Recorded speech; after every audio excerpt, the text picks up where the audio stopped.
असे जर आपण आकडे पाहिले आणि टोटल केली तर 56 लाख आहे. तर तुम्ही म्हणता 56 लाख तर या जिल्ह्यात राजू ज्ञानेश्वर लो मानका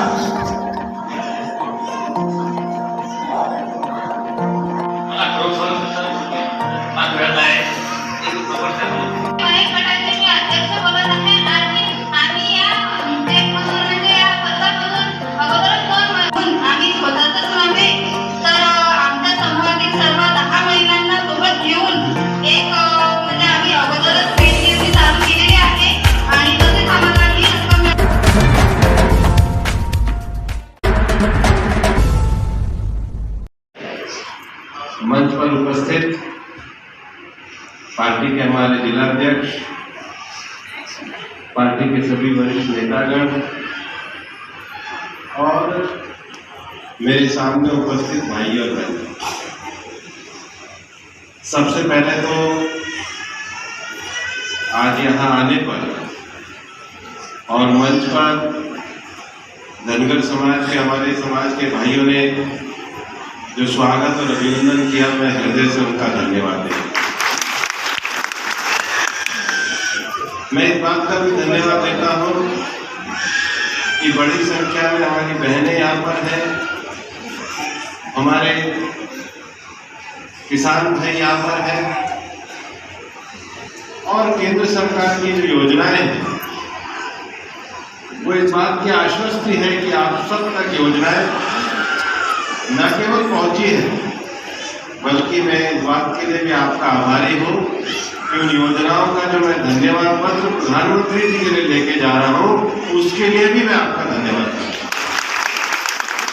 केंद्र में मोदी जी की सरकार आने के बाद एक बड़ा परिवर्तन हम लोग लेकर के आए हैं।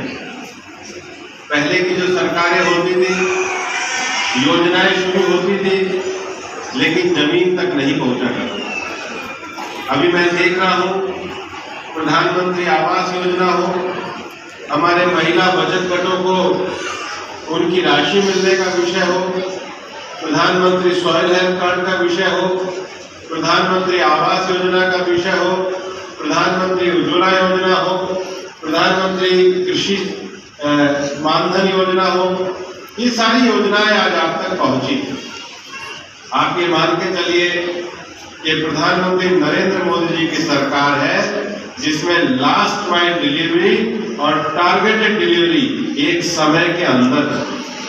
जब 2014 में वो देश के प्रधानमंत्री बने तो उन्होंने कहा कि मैं अगली बार जब जाऊंगा तो देश के हर गांव में बिजली पहुंचेगी, और 2019 में जब वो दोबारा से देश के सामने गए तो हर गांव में नहीं, हर घर तक बिजली पहुंची थी, और आप ही के आशीर्वाद ने 282 से बढ़ाकर 303 सीटें लाकर वापस से उनको देश का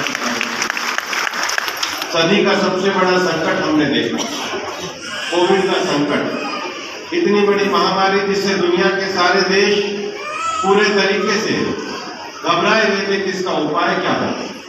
प्रधानमंत्री नरेंद्र मोदी जी के नेतृत्व के साहस ने और उनकी दृढ़ता ने आज भारत को दुनिया का सबसे सुरक्षित देश बनाया है, क्योंकि कोविड के 200 करोड़ वैक्सीनेशन के टीके अगर किसी देश में हुए तो भारत में हुए।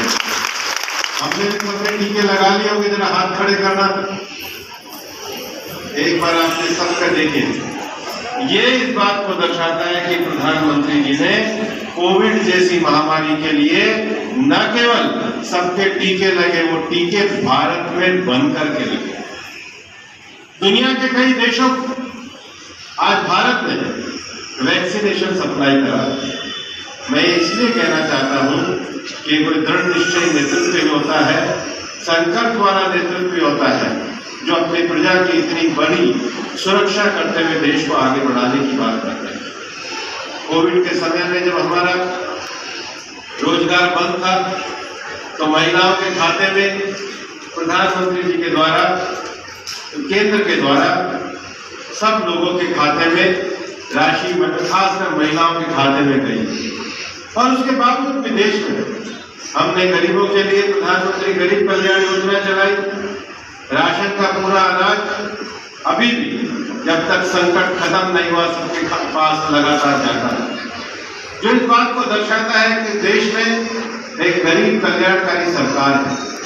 प्रधानमंत्री जी ने मुझे देश में श्रम मंत्री की जिम्मेदारी दी और जब हम श्रम मंत्री बने तो प्रधानमंत्री जी का एक मार्गदर्शन था।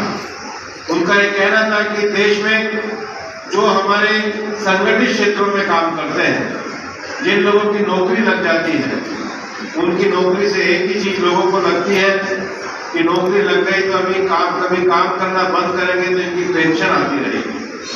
उन्होंने कहा कि भारत सरकार के श्रम मंत्रालय को एक ऐसा डेटा तैयार करना चाहिए जिससे हमारे अनऑर्गेनाइज्ड सेक्टर में हमारे खेत में काम करने वाले मजदूर हो, हमारे मकान बनाने वाले भट्टा बनाने के ईंट बनाने वाले भट्टा मजदूर हो, हमारे मकान बनाने वाले कारीगर हो, हमारे पड़ोस की दुकान पे बैठने वाले दर्जी हो, नाई हो, हमारे छोटे मोटे काम करने वाले लोग हो, रेहड़ी पटरी करने वाले लोग। इसके लिए डेटा बनना चाहिए।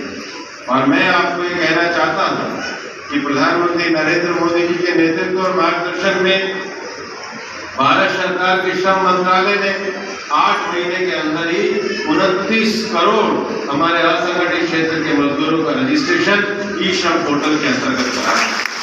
और मैं यह कहना चाहूंगा, हमारे विधायक जी बैठे हैं, दोनों विधायक बैठे हैं, कि अगर अभी भी ई श्रम पोर्टल पे हमारे कुछ असंगठित क्षेत्र के मजदूर भाई रह रहे हो तो मेरा आपसे आग्रह रहेगा, अपने अपने विधानसभा क्षेत्र में विशेष कैंप लगाइए, लेकिन सबका रजिस्ट्रेशन करिए।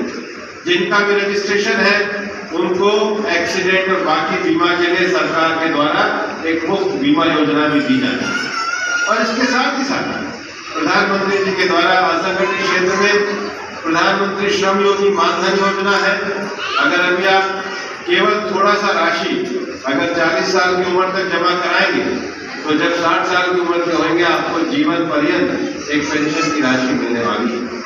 और इसके साथ ही साथ पहली बार शहरी क्षेत्र में जो हमारे रेहड़ी वाले पटरी वाले भाई जो छोटा मोटा खोमचा लगा के काम करते हैं, वो जब अपना काम करते हैं तो उनको राशि की जरूरत होती है। उसके लिए प्रधानमंत्री स्वनिधि योजना यहाँ पर लेकर के आए।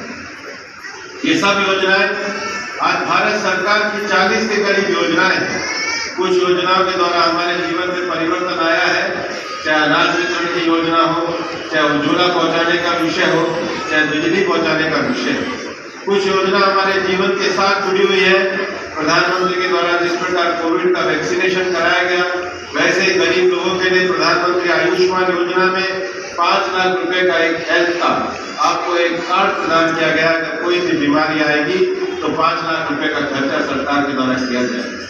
इसके साथ ही साथ हमारी कन्याओं के लिए, बेटियों के लिए भी बचत योजनाएं हैं, उसकी जानकारी भी हमने पूरी सबको देनी है। लेकिन इनको आगे बढ़ाते हुए किसानों के लिए किसान सम्मान निधि की योजना है, ताकि जब छोटा किसान अपनी फसल बोने जाता है तो उसको बीज के लिए, उसको खाद के लिए, उसको छोटे मोटे खर्चे के लिए सरकार के द्वारा 6,000 रुपए प्रधानमंत्री किसान सम्मान निधि योजना में दिए जाएंगे। और उसके साथ ही साथ अभी जब मैं एक हमारे क्षेत्रकार भाई को उनका सॉइल हेल्थ कार्ड दे रहा था तो ये प्रधानमंत्री जी के द्वारा बहुत बड़ी शुरुआत की गई। अभी दुनिया के कई देशों का एक सम्मेलन हुआ था। आज दुनिया में अलग अलग कारणों से जमीन बंजर होने जा रही है। जमीन बंजर होने का एक बहुत बड़ा कारण फर्टिलाइजर का जरूरत से ज्यादा उपयोग करना भी है।